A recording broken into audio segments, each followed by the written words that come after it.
Hi, my name is Dennis. I'm here at Kalama Sourdough Bakery Test Kitchen, and I just wanted to talk to you a little bit about starting a sourdough starter and how to feed it and how to take care of it.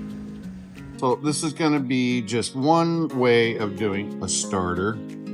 The best way to do it is to do it by weight, not by volume. Although you can do it by volume, it's just not going to be as consistent as you would like it to be if it's by volume. I've used all kinds of things. I've used glass, plastic, crock, whatever.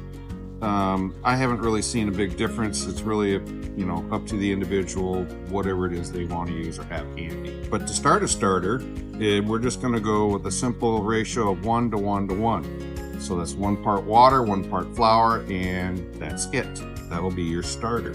Once you start feeding it, then it'll be 1 to 1 to 1, which would be water, flour, and starter. Now that I've thoroughly confused you, let's start with some water. And about 75 grams of water. And I'm just going to add 75 grams of flour. And this is just an all-purpose flour. Any flour, really, wheat flour, I should say, will work.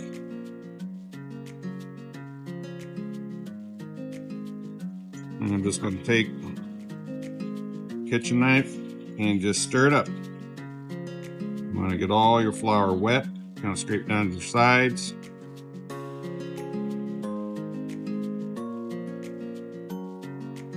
Now you've just made paste.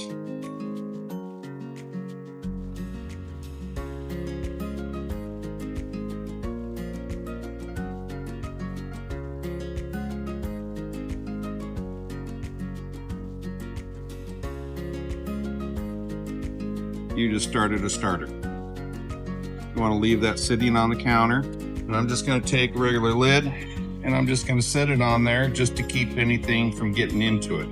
You don't necessarily want to put a ring on there and clamp it down because it wants to expand.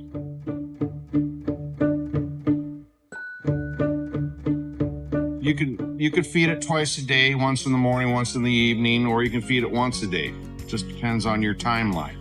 It doesn't have to be complicated, but you want to be consistent for at least the first 5 days of feeding at least once a day. The next day, you just want to put it onto the scale, and you're just going to want to add a little bit of water. So I got 25 grams of water. I'm going to add another 25 grams of flour.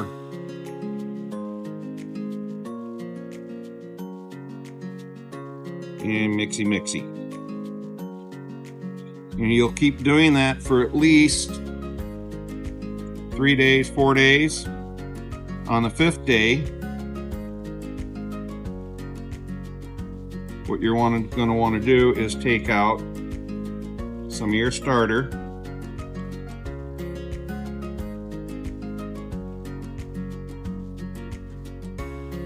And I'm going to do a 1 to 1 to 1 ratio.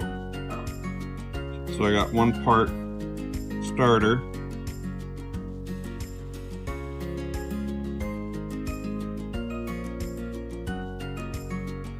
1 part water.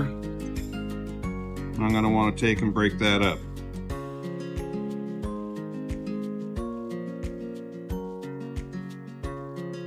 Just breaking up the starter to get it all dissolved in the water.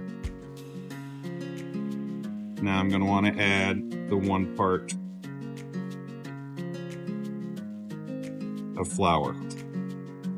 On this particular one, I just happen to do 30 grams of each.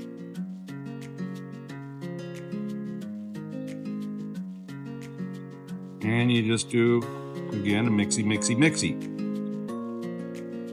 And you just keep feeding that again. And the reason why we take a small amount of this and put it into here, otherwise we'd be in a 5-gallon bucket by the time you got done feeding it. If you have a large volume, you put a little bit of flour, it's not enough to feed it, so it's going to start starving. But in essence, after you've been feeding your starter for a while, this is what you're wanting it to look like.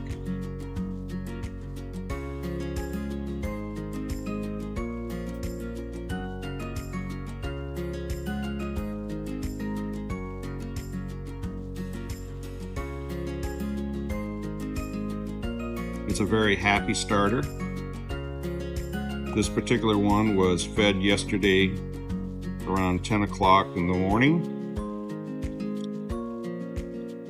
And this is what we'll use to make today's production.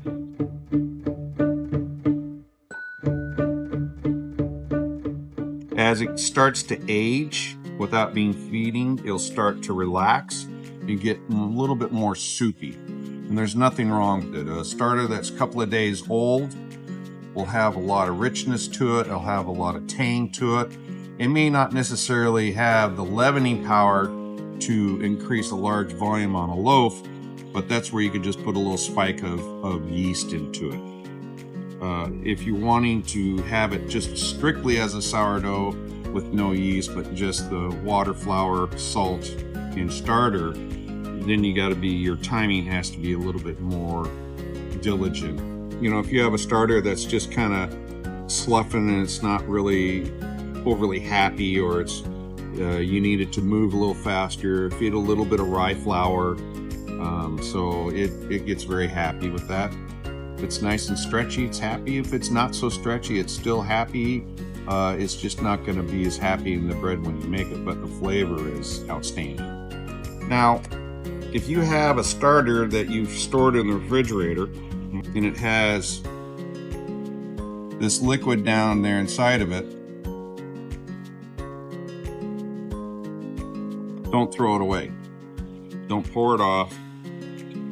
Just take your knife or whatever spoon you're wanting to use or what have you, and then just mix that right in.